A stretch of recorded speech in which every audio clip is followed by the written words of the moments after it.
excellent blocking, but the guy carrying the ball, he was the finisher. A really nice run. Again, it's Tomlinson. And he'll lose yardage here, going down back at the 28. He'll wind up losing a yard on the play, and they're going to have a third down. As I watch that play unfold, stereotypes are being broken left and right. As a corner, you're often back there guarding against the pass. But how about that diagnosis and read and getting into the backfield and making a nice play and a tackle? And incomplete. The contact made the ball roam free and brings up fourth down. And he's certainly not a guy that drops that football very often. Indeed, because that's a bit of a surprise. I know he's in the middle of some traffic and people, bodies all around him, but he usually has the focus to haul that one in. They're indeed going for it as they look to throw. He's going to sling this deep downfield. And he knocks the ball away, and it falls incomplete. So certainly an interesting call there to go for it. And the Broncos are going to get the football back in great field position. And Denver getting set to take the field. Here's Elway to throw. Flush to his right. And some room to work. It's a 4-yard pickup, and it'll bring up a second down. Now, how about that play? He took a possible negative and turned it into positive yardage and slid down to avoid taking a big shot. Excellent job getting down and avoiding the big hit. Incomplete, almost intercepted. They haven't picked him off yet. Would have been a great time for the first, but instead it's third down.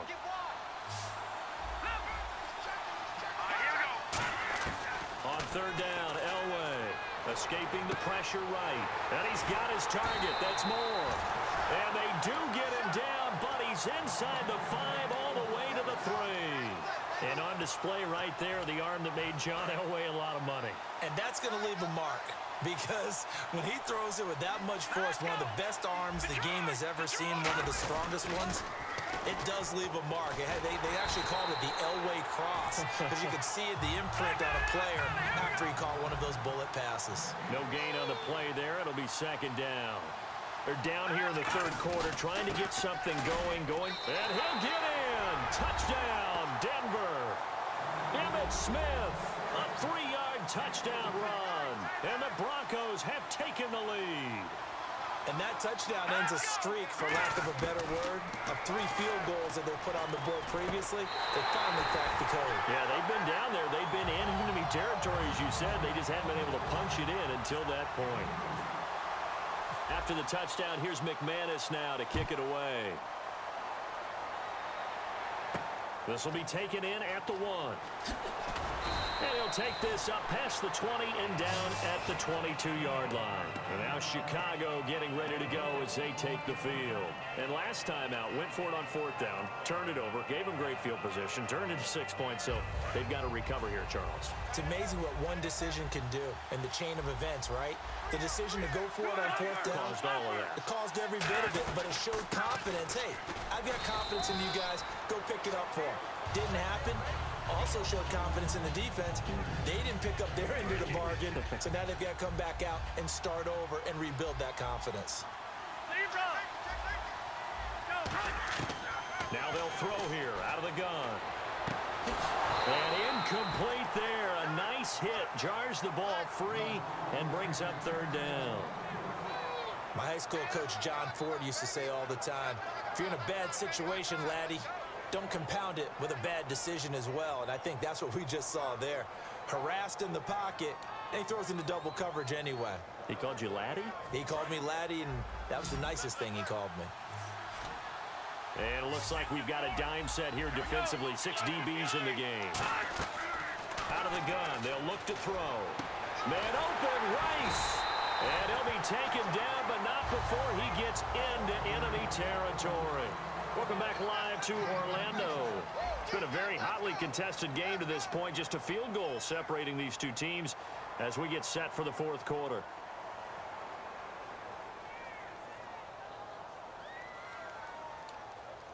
So after that big gain, let's see what else the offense has up its sleeve.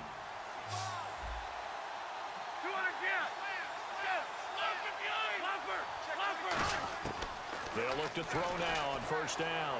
He's going to loft. This is caught inside the 15. A very nice pickup of 33 yards. And at this stage, down in the second half, looks like they just wanted to find a way to get it in the hands of their playmaker, and they did. I think you're exactly right. I don't think the coordinator's looking at his play sheet and trying to figure out which play will work well. He's trying to figure out how to get the ball to the playmaker that you just described. Looking down at that sheet, you find people plays, not necessarily X's and O's, and that's exactly what they did there. So 2nd and 10 here. And they're definitely showing blitz here. Now he'll look to throw here on 2nd and 10. It's complete to Brown, right side. They'll lose a yard, and it brings up 3rd. Now that was well defended, and as a cornerback, what you're taught when you see a wide receiver screen, either you get underneath the play before the blocking forms, or you're going to have to fight your way through it by getting through some blocking. That was a really nice play there. On 3rd down, he'll drop to throw, and he couldn't hang on to it through the contact. Incomplete. Just looking at it from a defensive perspective, when you break the huddle in the red zone, tight end is one of the guys you've got a key on because quarterbacks want the ball in their hands fast in this position, and they want to get it to someone. And in this case, he had the play. They just didn't complete it. I tell you, the life of a kicker. He has not been called on the entire game. He's over there by the net, but they send him out here in the 4th quarter and say, hey, go tie the game, will you? And guess what? He comes through. I just don't know how they do it. I really don't. These cats are a different breed from you and me. That's a pressure kick, but that one was never in doubt. And Denver getting set to take the field. And they'll just simply be looking to build off the confidence of the last time out where they scored a touchdown. And confidence is powerful, isn't it? When you've scored once, you feel like you can go back out there and get it done again. Doesn't matter what the defense throws at them. They feel like they're in a groove right now, and they want to get out there and show it. Yeah, hoping to stay in that groove here this go-around. And he's got some space here. And they get him down, but not before he takes it across the 40-yard line. It's a gain of 20 that time. And it'll be first down, Denver.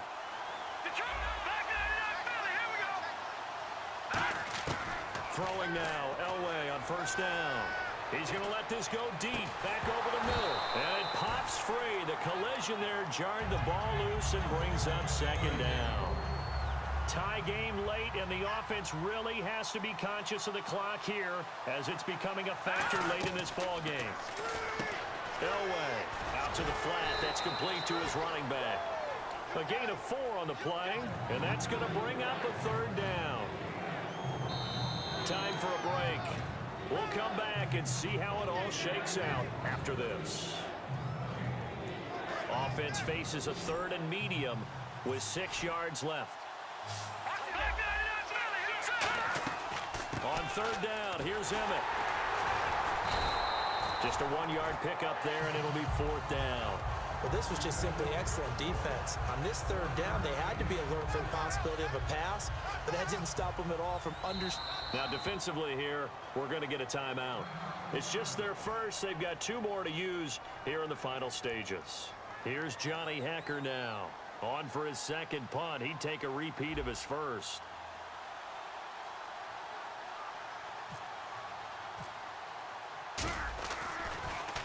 He gets this away. It's a good one. Drawing toward the sidelines. And this will be out of bounds. Now it's a question of where they'll mark it. And they'll say it crosses at the 11-yard line. And now Chicago getting ready to go as they take the field. And after the field goal last time, we'll see what they can get here. At least they got points out of the last drive, Charles. I've never met an offensive coach that didn't want to drive to end with a kick. Most of them wanted to end with a PAT, right? In this case, a field goal, they'll take it. Way better than the alternative, which is a punt. Yeah, but you met fan bases that wanted that. They weren't happy with that field goal. I haven't met a fan base yet that wants to drive to end with a kick, other than the extra point. That's it. Offense still needing 10 yards. 2nd down.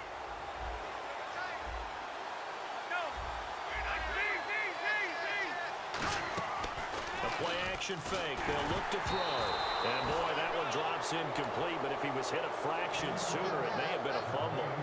Not too many things get to a quarterback of this magnitude but I think it's safe to say that pressure can get to any quarterback. Now, he's obviously a great franchise quarterback, but felt the pressure, threw it incomplete. One receiver right, that's Brown. He's going to air one out. And the third down pass falls incomplete. Jerry Rice, the one he was looking for. And that'll bring up a fourth down. Well, they went for the big play there, but that drop could really hurt their momentum. Tie game, fourth quarter, and they're going for this thing on fourth down. They'll look to throw again. And no, it's incomplete. Boy, it looked like he had it and dropped it. And now possession will go over inside the 15-yard line. And Denver getting set to take the field. They are in field goal range here already. How do you handle this situation, tie game? In a perfect scenario, you want to find a way to get the ball to the proper spot for your field goal kicker. They always have preferences, and you want to bleed the clock down so that when you do kick it, as the ball's going through the post, zeros. The clock hits zeros. They go back to the ground with Smith. A 3-yard pickup on 2nd and 4. Now they'll need to convert here on 3rd and a little more than a yard. Tough day, tough sledding right there, and it's been that way the entire game. Not a whole lot of room to ramble for him. I'll tell you right, it's been that way all afternoon. And that's a touchdown as they've broken our tie here in the final minute of the fourth. Well, any thoughts about overtime have ended at this juncture. That touchdown puts them up 6. I would imagine they'll kick the extra point now and rely on their defense. Yeah, rely on their defense. So a little bit of time left on the clock here in the fourth, but they got to feel good now. After the touchdown, here's McManus now to kick it away. And no return on this one as the fair catch is signaled for and taken. And now Chicago getting ready to go as they take the field. They're down here in a one-score game, but the time, it's a factor, but it's not a huge factor right now, is it? It's really not, because this amount of time gives them a chance to run their offense, to go through play sequences. And this is what they worked on every week in practice, usually on a Friday. They go over this type of a situation, late game situation. What are we going to do when we have the opportunity? They've called these plays a bunch of times. Now's their chance to execute them. Yeah, they have the opportunity now. Here's the execution. Unable to connect on the first down pass play. Now it's 2nd down. They'll run it now out of the gun. And he's brought down, getting this one up to about the 35. It's a 10-yard pickup, and it moves the chains. And quickly, they get to the line. He'll look to throw. I thought guys that were over 30 weren't supposed to run. Now whistles come in. We're going to get a timeout here by the offense. That'll leave them with just one remaining in this fourth quarter of play. And now a first down following that long game. And on the outside, they're playing press coverage. They'll look to throw. He's going to let it fly. And, oh, a crusher there as it's intercepted. It's the former Seahawk, Earl Thomas. And a big turnover there as his guys will get the football back. They'll start out on the ground with Emmett. 7 yards on the pickup there, and it'll leave them with a 2nd and 3. And after the play on the ground, that brings up 2nd down here. I know that every now and then we get in those meetings with coaches, and you almost want to roll your eyes when they talk about staying on schedule when they're moving the football. Now hold everything here. We're going to get a timeout by the offense. It's just their first. They've got 2 more to use here in the final stages. Now they'll run it on the toss. You can always argue about a play call, and this was a toss left on a short yardage play. But the real issue to me is the running back not putting his foot in the ground and trying to get upfield. He got it strung out all the way to the sideline. No chance to pick up what they needed. Elway wants to throw. Now they go screen. It's complete. And he'll go down shy of the 40 at the 41. Now whistles come in. We're going to get a timeout here by the offense. That'll leave them with just 1 remaining in this fourth quarter of play. So here we go, a 3rd down after the 2nd down pass completion. Throwing now is Elway. And caught left side, Olsen. And he gets it to the 32. Good enough for a first down. Now hold everything here. We're going to get a timeout by the offense. It'll be their third and final timeout, so as they talk things over, we'll step aside. And the kick